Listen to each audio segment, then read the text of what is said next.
I broke through the carbonate, that's how I got free. Drop it back off because there's no stopping me. Postmodern player, sample-tastic, flows ekphrastic. I get drastic, hey, watch the plastic. Yo, I name check and leave you drastic. Welcome to the Mcguffin, episode 234. I'm Spencer. I'm Greg. Today, in honor of the release of Jack the Giant Slayer, we're going to be discussing fairy tale movies. And, you know, we're using sort of a loose concept of fairy tale movies. Anything, I guess you would say there's a...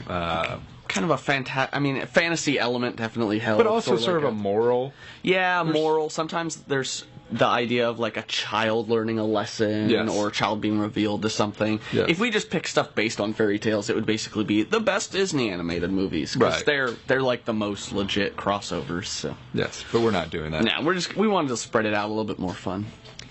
And that fun begins with an awesome movie, which actually we just rewatched last fall. Awesome. And that is Labyrinth. Yes. You know, it's no surprise when we're talking fairy tales that, you know, you get a Jim Henson project, because he did the whole Jim Henson storyteller thing for years that was just fairy tale releases. And it's also interesting because, I mean, you think about Jim Henson, you obviously think, you know, The Muppets or Sesame Street or something like this. And this is obviously there are Muppets in it, but it's probably one of the least Muppeted projects that the least he has. With the Creature Shop, not counting like Farscape later. Yeah, it's very much about the people, which are obviously David Bowie and Jennifer Connelly, and so they're the sort of lead of it. I guess it's sort of more Sesame Street-ish in that way. Yeah, I can see what you're saying. But it's about a girl whose baby brother is kidnapped and taken to this foreign land. She wishes that he would just go away, and then he disappears. And then was it the Goblin King? Yep. Is that what he is? Yep. The Goblin King comes in and swoops in and takes him, and she's forced on a journey to get him back. Yeah, to rescue him back, because the Goblin King, I believe, is going to like make him his, and learns that she loves her baby brother after all. This is early Jennifer Connelly. Like, I want to say she was like in her teens when this movie actually came out. I feel like I think you're right. Okay, so it was 86 and she was born in 70, so she was 16. Wow, 15 probably when it was being filmed. Yeah, so she was a young one, but still so tasty. It's funny. I remember seeing this film as a kid, but I don't know at what point I actually realized it was Jennifer Connelly in it. Like, I think I wasn't aware of Jennifer Connelly until like Career Opportunities or For me, it was The Rocketeer. Or The Rocketeer. When I saw The Rocketeer, I was like, holy crap, that's the girl from Labyrinth. See, I think I enjoyed all those movies, and then it was like, upon a further viewing of Labyrinth, I was like, oh my god, that's Jennifer Connelly there. So, I'd enjoyed Labyrinth as a kid. I think we all knew it was Bowie, even if we didn't know Bowie at the time, because he was just so... he was already famous. Yeah. Like, this is Bowie, like... He's done stuff since then, totally. But this is like Bowie when he was like peak of his fame. Yeah, pretty much. Which is kind of funny that he would want to do this, but it's not to say this is a bad movie. But is it funny? It's one of his best roles. Definitely more interesting than The Man Who Fell to Earth. But we're saying that this dude has done very limited acting, so it was a grading on a curve. He was great as Tesla and Prestige. Yes, he was. But that was again. I know. It's like a handful of roles we're talking about. Shut up. It's kind of amazing that.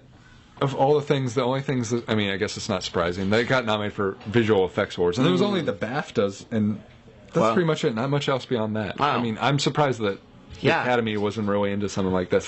I think this is one of those films that, I think it did okay when it came out, but it really developed a cult following afterwards, because, you talk about it now, and everyone seems to love Labyrinth. It and The Dark Crystal, I think both were not necessarily the most profitable movies in the long run, but, But they've developed a cult following. And it was funny. I saw this. I was on vacation with some friends, and it was on cable one morning. I just sat down and was like, I'm just fucking watching this all the way through, and it holds up pretty well. Something that blew my mind, because I've seen that movie so many times, and you think with like fairy tale Wizard of Oz type stories that something like this would have been more obvious to me, and I would have picked up on this before. Yes, that is obvious. Yes, thank you. Though I don't know what you're talking about. But the sources of all the characters in the film can be seen in Sarah's bedroom in the beginning of the movie. Check this out. Usual suspect shit there. Yeah, exactly. She's a stuffed animal that looks like Sir Didymus on the dresser, a doll that looks like Ludo on the shelves next to her door, along with the book Where the Wild Things Are, a fiery doll on the shelves next to her bed, bookends with the goblins reminiscent of Hoggle on her dresser, a figurine of Jareth on the right-hand side of her desk. And this is what's even crazier to me. After you see the Hoggle bookend, there's a scrapbook shown. It shows newspaper clippings of Sarah's famous actress mom with another man, David Bowie. Like, they even have a picture of Bowie in the room. In addition, the dress she wears in the ballroom scene can be seen adorning the miniature doll in her music box. The wooden maze game is on her dresser, next to the books, reminiscent of the hedge section in the labyrinth. And there's a small painting on her wall that depicts the contraption used by the cleaners that they have to escape from. And there's even a copy of the M.C. Escher photo from the final confrontation with Jareth. So that is set design. What I take away from this is that Kaiser Sose is behind this all. Yeah, pretty much. Like, awesome. I almost hope that they filmed the whole movie and then made that scene. Then they were like, okay, everything that we can find, let's stuff into this room, because that's just so cool. That's like, was it Paul Thomas Anderson with the frogs? Magnolia. Yeah, with all the number 8s or whatever. Oh yeah, the 2s and 8s. Yeah. God, everywhere. Yeah, just crazy. I love that kind of attention to detail, even if it's only for one scene. As much as I love Labyrinth, yes, and it's a fun film. The next film we're going to talk about, I love even more. And I think probably everyone out there would say the same. I don't know. I mean, there might be a small percentage who are like, Labyrinth over there. But we're talking The Princess Bride. Yes. This is the classic. I mean, this is like a true fairy tale from a grandfather told to his sick grandson. Yep. I mean, William Goldman novel originally. Very well written book. But it's about a man who journeys through like danger to rescue a princess and save her because it's true love and all that stuff. As you wish. But at the same time, there is some depth to the story. I mean, you know, for instance, I think the biggest one obviously being Inigo Montoya, who at the beginning of the film starts out as a villain, but turns into arguably one of the biggest heroes in the movie. Essentially, It's such a fantastical journey that almost in some ways, I mean, obviously Labyrinth is fantastical, and almost in some ways it feels as fantastical, if not more fantastical, you know, because you have the Andre the Giant ogre who's so big that it's like beyond belief, you know, he's a real person. But you have like, you know, climbing up the walls, the creatures in the water, the rats of unusual size. Yeah, there's all sorts of things that make it seem beyond belief because it is a fairy tale, but at the same time it's very grounded in kind of a reality. Yeah, so it sort of merges those two in one, and I mean it's so wonderful. I mean you got great actors like Cary Elwes as the lead, Mandy Patinkin as Indigo Montoya, Robin Wright as the Princess Bride, titular Princess Bride. No actual name, just the Princess Bride, which is always fun. Yes, and it's just so well done. Rob Reiner, who has done so many great films. This was right during the thick of his great films that, you know, it's hard to imagine. Cary Elwes and Mandy Patinkin performed all of their own sword fighting for the whole sword fighting stunt. According to Rob Reiner, the only stunt performed by a stunt double was the crazy double flip when they're talking. When he does the, like, crazy backflip. Right, sure. Like, that's the only, everything else, all the sword fighting, they, like, actually learned to sword fight with both hands and learn a number of appropriate era-specific sword fighting techniques. It's also funny to think that Mandy Patinkin is now on Homeland, which blows my mind. I'm like, oh, Inigo Montoya? Yeah. I think when I watched, what is it, Dead Like Me, I was also surprised to be like, holy crap, it's Inigo Montoya. He did other films besides he did other things. His actual person. And he seems like a fictional every time I watch that movie, I'm amazed by the fact that Christopher Guest is the Six-Fingered Man. I never remember that. That always catches me off guard. Or it's nice to see Wallace Shawn not as a teacher. Yes. Seems to be his thing in every other lot in life. But, I mean, he's so funny as the antagonist. The Sicilian. Yes, it's so funny. I mean, it's sad to think about, but this film only got nominated for an original, or best original song at the Academy Awards. Wow. I mean, it got nominated for a Grammy for instrumental background score, and it won People's Choice Award at the Toronto Film Festival. That's probably the most prestigious thing. And the script got nominated for a Writer's Guild Award, but, you know, no Academy Award there either. So it's for as beloved as this film is, it deserves more recognition. You know, I'm looking at this list of movies we got, and I get a feeling that, like, most of these movies are more cult classics than I think they are box office success. There's a few near the end that kind of blur the line better, as special effects, I think, got better. I also think, you know, there's an element of fantasy that just is not necessarily the most. I mean, I guess it depends on what you talk about, because obviously, like, things like The Lord of the Rings are fantasy, and they made a lot of money.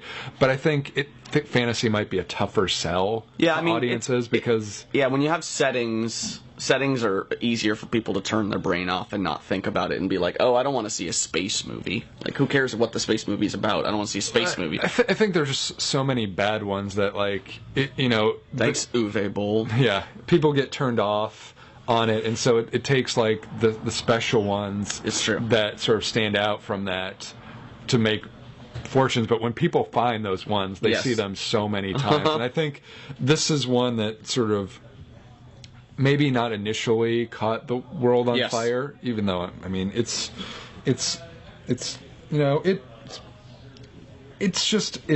a wonderful film, and I'm glad that it took a while. I mean, it made $30 million in the U.S. during its initial run, which is not terrible. It cost only 16, so it was an actual success. It was successful, but not to the level that it is now. Like now, again, much like Labyrinth, anyone you talk to about it loves it. Yeah. So it's definitely in that category. Everybody quotes that movie. Yeah.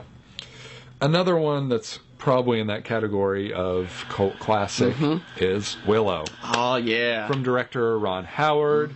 Most notably because it stars Warwick Davis for me as Willow. Yep. Warwick Davis, love him. And Val Kilmer as Mad Mardigan. Yes, the reluctant dwarf, as it is, that's forced to save a baby from, an evil queen. Yep. I mean how much more classic fairy tale do you get than that? Like, saving a baby in general is pretty common, like saving a younger child or a baby. But saving from an evil queen...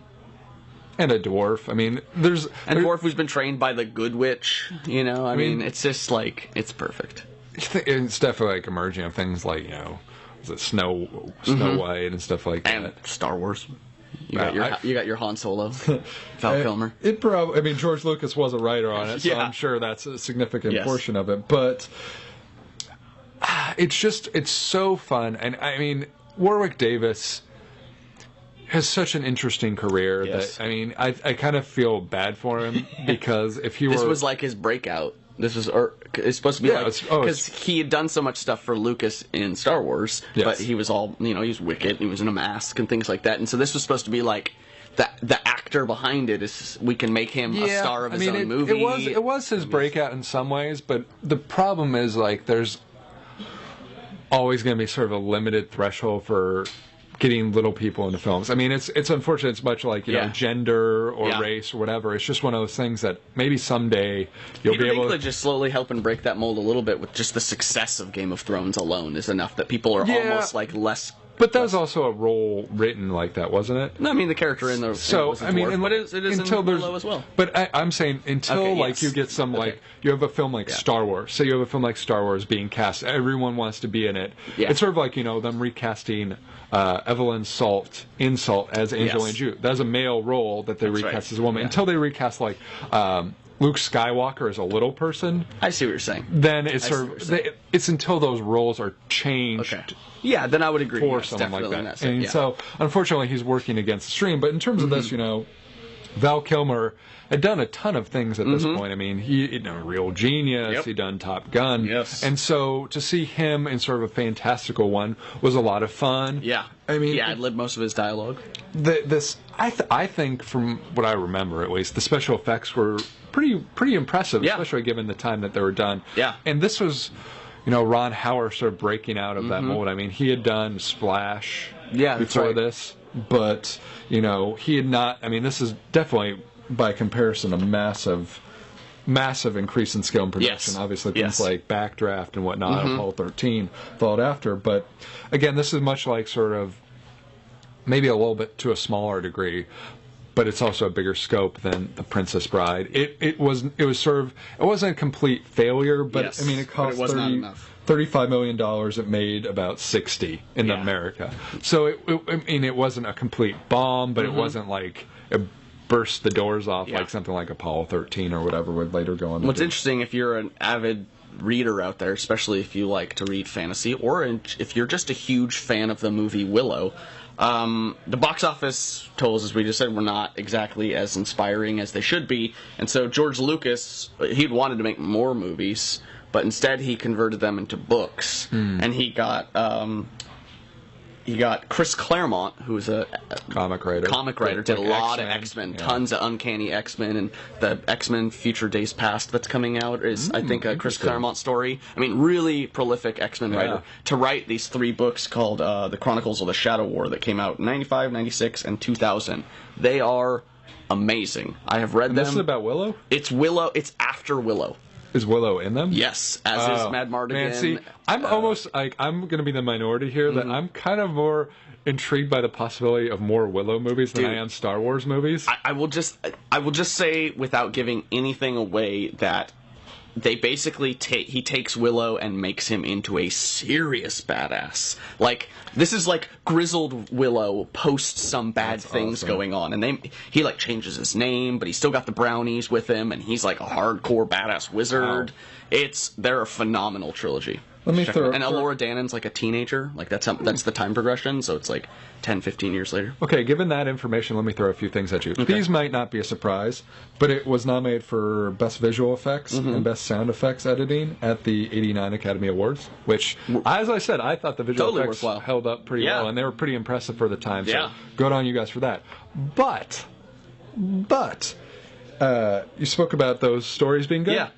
The screenplay for this was nominated for worst screenplay at the Razzies, and Billy Barty was nominated for worst supporting actor. Ain't that some shit right there? I don't know. Conceptually, I like the idea of the Razzies. Yeah. Some films definitely deserve to be awarded because they're terrible. Yes. But more frequently than not, it seems like the Razzies are. I gotta look and see when the Razzies started, because I get a feeling like whenever we're looking at these older Razzies, they always just seem like. But I feel like this is like then 25 years from now we're gonna be like Jack and Jill, that was a great one. I don't know how they could award Jack and Jill. No, we won't. Well, that's what I'm saying. Like it seems like that must be what happens though, because they're like, this is the worst screenplay. I mean, either something. We need to start our own 2020 awards for the Razzies. Like seriously, like they got the Oscar ones already. Call them the strawberries. Yeah, I mean, Jesus Christ. Yeah.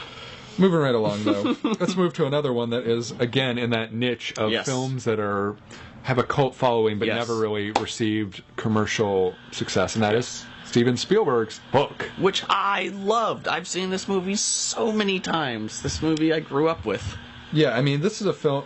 Never mind. I guess it did make a lot more money than I thought. It cost $70 million to make, which seems amazing, but it made $300 million. So well done. Yeah, well done. I think this movie gets panned a lot. I think is what were you thinking. I think, even though it was maybe a box office success, I think it was one of those things where people were like, "Oh yeah, this average movie did well." You know what I bet? I bet it is. I bet it's the cult of Spielberg at the time. He was so big that it was like everyone you had to go see Spielberg's movie, and so everyone and Robin Williams was pretty huge too, because this is is this after Aladdin? I'm trying to remember. No, this is before Aladdin. But I mean, Robin Williams is still definitely doing stuff. I'm just saying for the family-oriented 5 of him, and it's like. I feel like that's a lot of the flack that this movie gets in retrospect is people that are kind of over the Robin Williams character being Robin Williams and zany and wild, and I think some people... Really? I don't think he's really that zany and wild. I actually think this is much more... I think the bigger thing is that... they got the impression that this is going to be a Peter Pan movie, and it's definitely not your traditional Peter Pan movie. True. I mean, but it's based on a book and play called Peter and Wendy that actually did exist. Which, so it's not like it's not something they made up just to throw adults as Peter Pan. It's like established work. I mean, it is, but I don't think that's as mainstream as Peter Pan itself. Oh, no, definitely. And I think the notion of, like, a man trying to relearn what it was like to be a boy, sort of, and... in a land where they never grow up, which I mean, talk about fairy tale type stuff.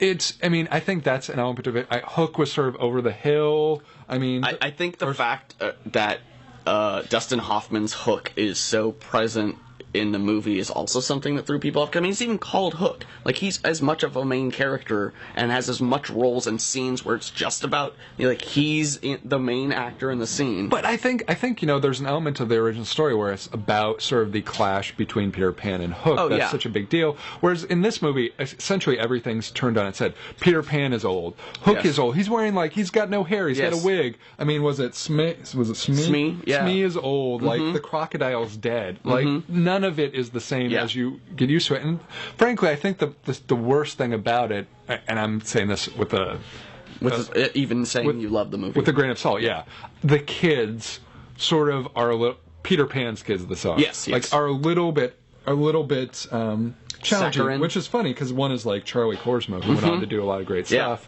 but like they're just a little bit, I don't know, whiny maybe.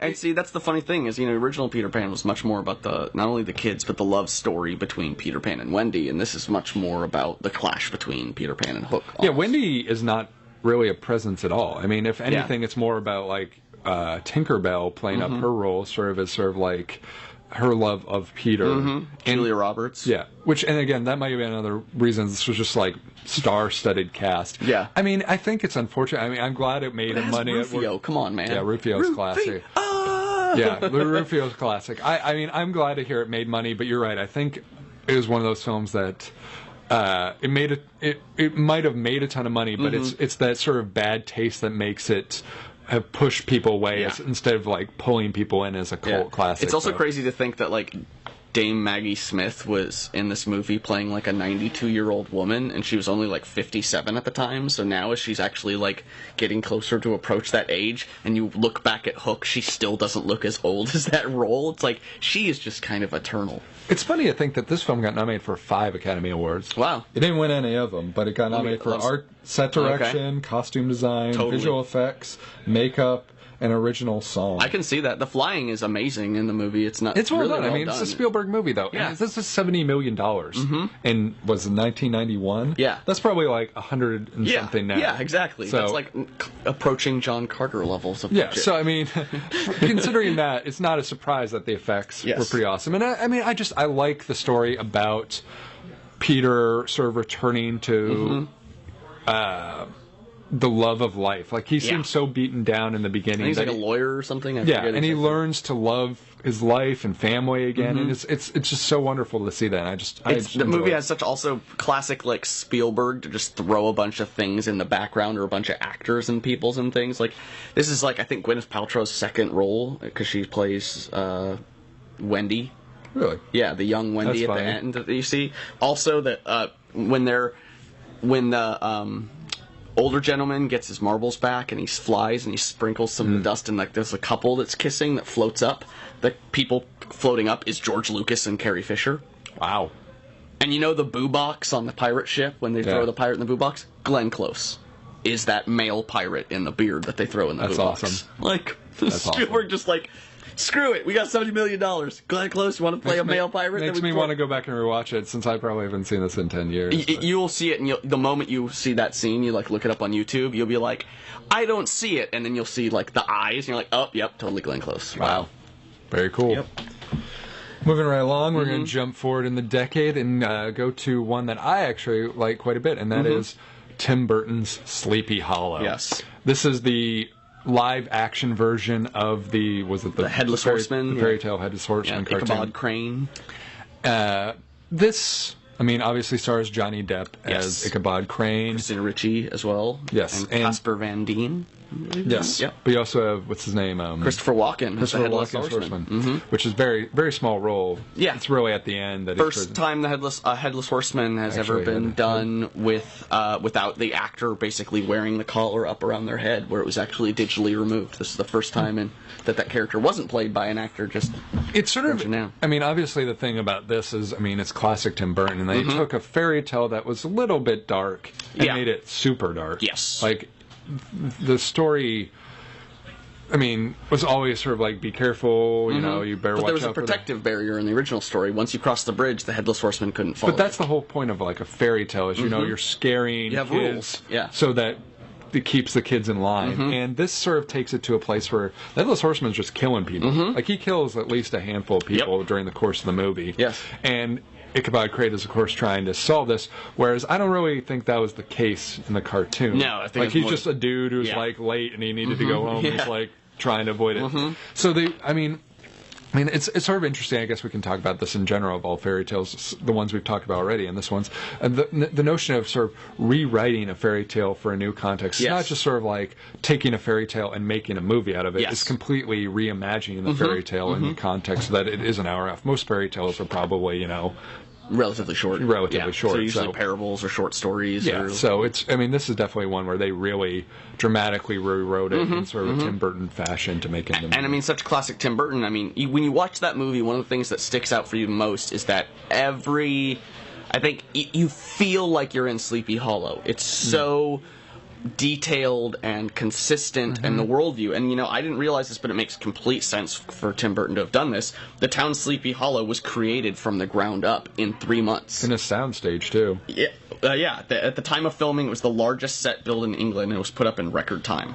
Yeah, I remember seeing a documentary about it being in this gigantically huge soundstage. And people would just walk around it and be like, well, when you're here, you can't help but feel the presence of the film. It's everywhere. You're just But at the same time, I can't imagine there actually being some location that they're just like, this is just what we're going to film, and have it look like that. It's clearly super stylized. Nowadays we have so many things that are either color corrected or fixed in post-production or green screened that it's crazy to think of especially with Tim Burton's style, to realize it would just be a humongous set. But that shouldn't be any surprise that it won the Academy Award for set decoration. Yeah. It also was nominated for costume design and cinematography. Wow. Which, makes total sense because it's so visually beautiful. I also think it's a strange bit of coincidence that this movie has all 3 Star Wars Sith Lords as actors in it. Really? It has Christopher Lee, Ian McDiarmid, and Ray Park. Wow. Ray Park is in it? Yeah, he does I'm pretty sure he probably does the stunts for the Headless Horseman. Gotcha. Yeah. That's why I was like, I don't know. Yeah, see, but it's Ray Park. You never see his face except in X-Men. And this is also another one of those ones that, had huge commercial success. This might actually be the most successful one on this list. When I was looking, maybe the last one is close because of it, but I would say this might be. But, in terms of this might have not made more money. Oh, yeah, but this is definitely more, Hook made more money than this, but this seems to have left a better positive impression than Hook did. And maybe that's because the rest of Tim Burton stuff cratered pretty much so dramatically. He had Big Fish after this, but most of the stuff... He also had Corpse Bride after this, which was just... He had Alice in Wonderland. Well, Planet of the Apes. I think that might have left this with more of a rosy glow. Whereas Spielberg, granted, some of his last stuff has been hit or miss, but he had Saving Private Ryan, Schindler's List, all that sort of stuff. So he rebounded in a very dramatic fashion. So people could look at Hook and be like, well, that's no Schindler's List. It's no... Right, exactly, yes. And this is This is the other way people look at things like Planet of the Apes. They're like, it's no Sleepy Hollow. Yeah, exactly. So that's definitely one thing about it that sets it apart. But it's. But moving on into the fairy tale world, it's not surprising that we bring up the next director. Yes, which is Guillermo del Toro and Pan's Labyrinth. Yes, it's sort of funny in some context for me to put this on this because I've probably spoken about it on the podcast before, but I remember very much seeing the still images of this movie and looking, that looks like a great fantasy film. One very specific expectation, and then being very surprised by the actual film itself. But this is also probably and strangely enough, with the other Labyrinth, are probably the only 2 that really have sort of the context of I guess Hook does too, of a real world and then a fantasy world that they travel between, because. That was my main thing. Is I thought this was going to be all fantasy film, and there's a war story going on. Spanish Civil War, I believe. Huge portion of the movie that I had no idea was going in. Exactly. So much so, in fact, that when it began, I actually thought I was in the wrong theater. I was like, what's this war movie? I remember starting to watch it and being like, okay, I'm not sure where this is going at all. It is very much a war film, and if you don't realize that going in, you might be really surprised by it. Yes. And that's not saying it's a bad thing, but it's something you should be cognizant of. I was told of that beforehand, and I think if I had not known, I might have been a lot less willing to jump into it. Yes. It's it's the story of a young girl who uses a sort of fantasy world to escape from the horrors of the real world. Which is like Chronicles of Narnia literally does that. They literally escape the horrors of war. It's not, it's not a story that hasn't been done before. But I would say the difference is the Chronicles of Narnia has much more positive spin definitely. I'm not saying that. Whereas this doesn't necessarily work out so well for ultimately. I mean, it's a bit of a scary journey. It's a bit of a unfortunate end to said journey, but it's probably a much more obviously omnipresently violent real world that you're escaping. It's not just the Blitz is going on and this. Yeah, you never actually see the bombing during the course of Chronicles of Narnia. Yeah, but in this there's half of the movie is you're watching people get in war. And granted, that's sort of the funny thing is they sort of cut between these two stories, her story and then the story of the war. Yes, like it's not her in the middle of the war. I think is like stepfather. Okay, yeah, that's right. And that's part of the problem is that he's sort of and step-parents, man, step-parents and half-siblings. That's just like classic fairy tale trope 101. And in terms of the films we've talked about, and in terms of fantasy films, this is probably one of the most, I mean, even more than like out there. Yeah, I mean, one of the most sort of adventurous in terms of the fantasy. I mean, most of them are somewhat grounded in some sort of reality. Entirely foreign language film. Yes. Which is something in itself. I mean, I find it interesting that Doug Jones, who we've interviewed on this very podcast, who plays both the fawn and most of the characters in the movie, the one with the weird eyes on his hands. Doug Jones was the only American on set and the only person on set who didn't speak Spanish. Doesn't surprise me though, because he's done a lot of work with like Ron Perlman before. Yeah. I'm almost surprised they didn't try and get Ron Perlman to do it. But he actually had to memorize when he was playing that creature with the weird hands on his. He not only had to memorize his lines in Spanish, which he didn't know, but he also had to memorize the girl's lines so he would know when she was done to say them back. That makes a lot of sense. And he could only see through the nostrils of that costume. That's the only place he could actually physically see it. That's crazy. I mean, again, this is not a surprise. This film won Best Cinematography, Best Art Direction, Best Achievement in Makeup. It was nominated for Original Screenplay. It was nominated for Original Score. It was nominated for Best Foreign Film, but it didn't win actually. So that is a bit of a tragedy. But I mean, I also think it's interesting that Guillermo del Toro. I don't know. For all I know, this could be really common in films. I don't think it is. He wrote and translated the English subtitles himself.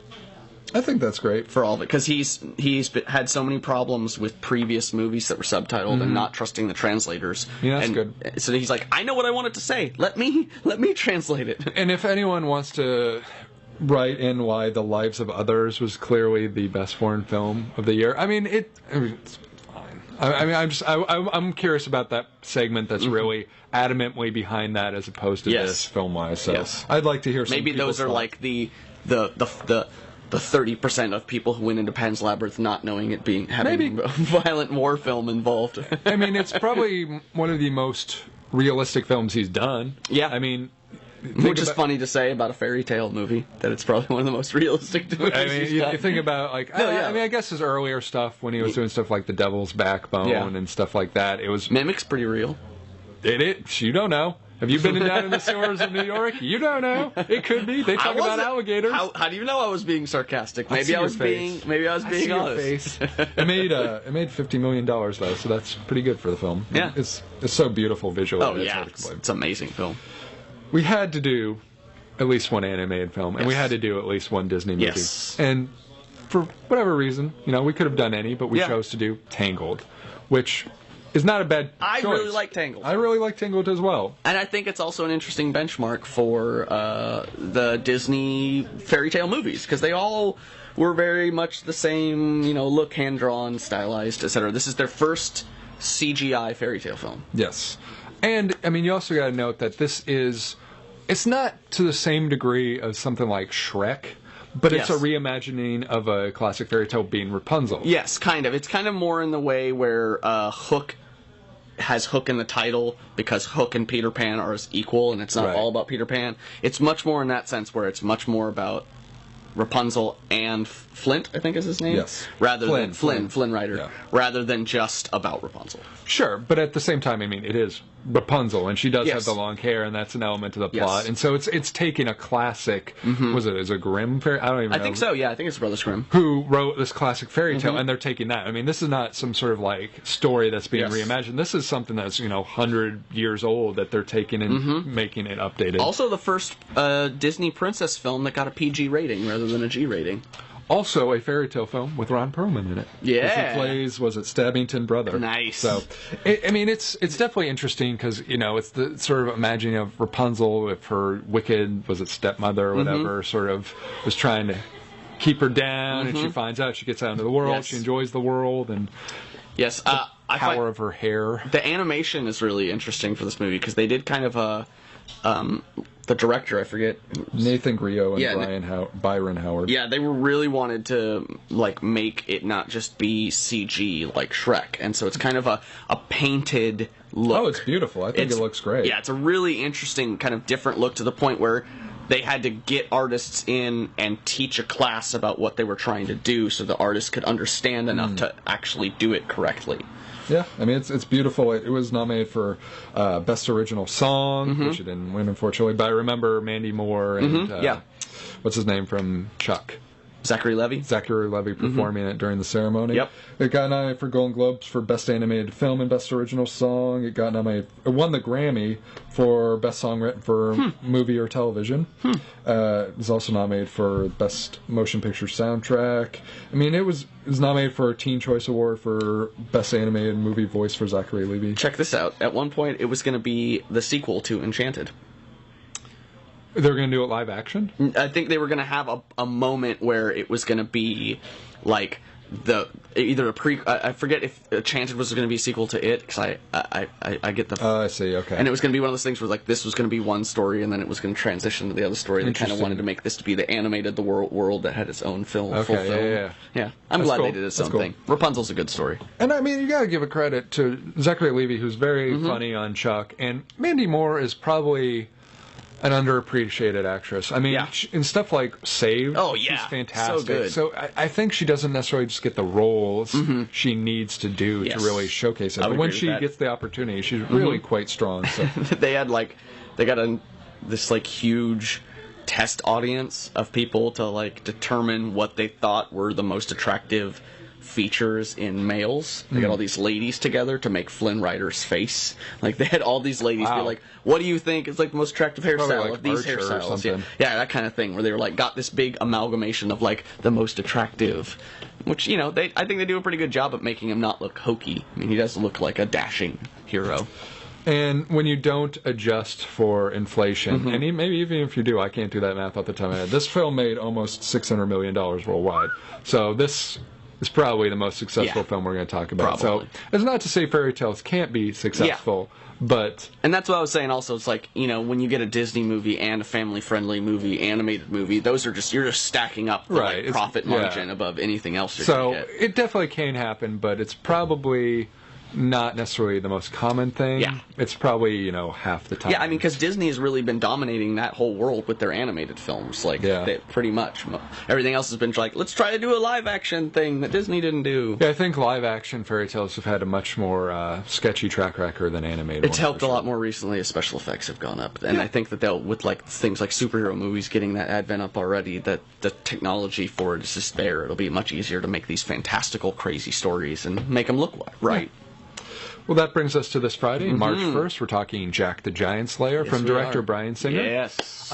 Huge Bryan Singer fan. I think Nicholas Hoult, who's just killing blowing it up. Ewan McGregor, Stanley Tucci, fantastic supporting cast. Again, sort of a spin on a classic fairy tale of Jack and the Giant Beanstalk, where, this time Princess gets captured and Jack decides to go up and try and save her from the giants. Yes, and in doing so kind of lets the giants out of their prison, because I think they're semi-imprisoned up where they're at. There's also that, but they also sort of seem to, and neither of us have seen it at this point, so we're speaking from the trailer. It appears that Stanley Tucci is able to take command of the giants from...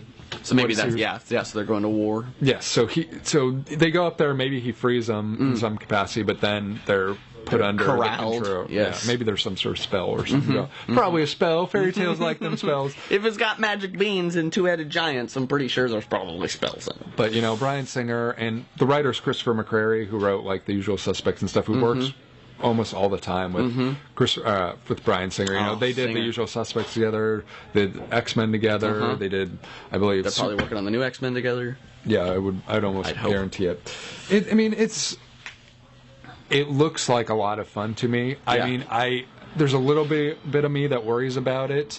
Since it did have quite a bit of like reshoots for the special effects. Yeah, the special effects, and some people have not been sort of blown away by the special effects. I think they look fine. I think honestly, even though I think it's a neat choice, I think the stylized armor that Ewan McGregor and those folks are wearing looks way more ridiculous than the special effects of the monster. I mean, I think there's an element of fun to it that people are sort of taking a little too seriously, and I think that it looks like just a fun film. And I mean, I think part of the reason that Bryan Singer has gotten a little bit misaligned is his last few films, Superman Returns, which I think was actually underappreciated. I think besides Superboy and not doing enough Superman-y type stuff, it was a decent film. And Valkyrie, which kind of got maligned because of Tom Cruise. Yeah. And that's surprising. But it's still a fascinating story about the attempted assassination of Adolf Hitler, which is a very fascinating concept. Nazis are always fascinating. Hence, Apt Pupil, another film by Bryan Singer. Which is a great one, but that was sort of more of a horror film. I know, I'm just saying Nazis. I think to try and sell like a positive Nazi movie, even if it's about them trying to kill Hitler, it's sort of a hard sell, no matter what you do. So I feel like... They did it in Iron Sky. It's a positive Nazi movie. Yeah, but that wasn't very well sold either. It's well sold to me, damn it. Maybe if you watch it a couple 100,000 more times and get that money back. But, you know, I think that... I really hope he does well with this. Same here. I mean, he did so well with the X-Men movies. He was really responsible for the rise of the comic book movies. Yeah. And he's such a creative and visually stunning filmmaker that I really hope people give him a shot. I mean, you know, I hate to say that like one really good movie is worthwhile and everything, but the dude did The Usual Suspects. Come on. Yeah. Like you can't. Still my favorite film. Exactly. Like come on. You can't say that guy. I mean, and yes, Superman Returns had some problems, and Valkyrie had some problems, but neither one was a terrible film. It's just that they weren't amazing films for everyone. Yeah. And you know what? I'm okay with that. It's sort of, you know, that same sort of issue that, you know, people like Christopher Nolan are going to run into now. That they're like, oh, it's not Inception, it's not Batman. Or The Dark Knight Rises. That's a perfect example. People are like, oh, it's not The Dark Knight. Like, yeah, exactly. And sort of like, you know, it's still a pretty entertaining film. And, you know, even with its problems, I would still say it's maybe better than Batman Begins. I think it's a perfectly fine movie. I don't mind it at all. But, like, it's because the bar has been risen. Exactly. Rose. Put up there. Rose so high. Bar's up there real high. Because the bar rose so high that, like, anything below that, people are like, what the hell, man, this is a bummer. So I'm looking forward to it. I'll be seeing it opening weekend for sure. So and as always, you know, check us out next week for our DVD rundown for the first week of March. We're talking, was it March 5th? March 5th, yeah. And then, as always, we're on McGuffinPodcast.com, Twitter.com/McGuffinCast, Facebook.com/McGuffinPodcast. Phone number, 323-761-9842. We're on iTunes, we're on Blip.tv, we're on Miro, we're on Roku. Check in and get glue. Get some of those badges. Stick them to Greg's face. Yeah, cover my glasses. I won't see anything. Walk out in traffic. Like Doug Jones. Yeah. And leave us some reviews on iTunes, and we will see you next week. T-1000 can't stop me. I'm on fire tonight. Magneto can't stop me. I'm on fire tonight. Even Zod can't stop me. I'm on fire tonight. It's tight. Don't even try to bite this off. Mr. Spock can't stop me. I'm on fire tonight. The Wrath of Khan can't stop me. I'm on fire tonight. The Borg can't stop me. I'm on fire tonight. Because I've got space game and it feels all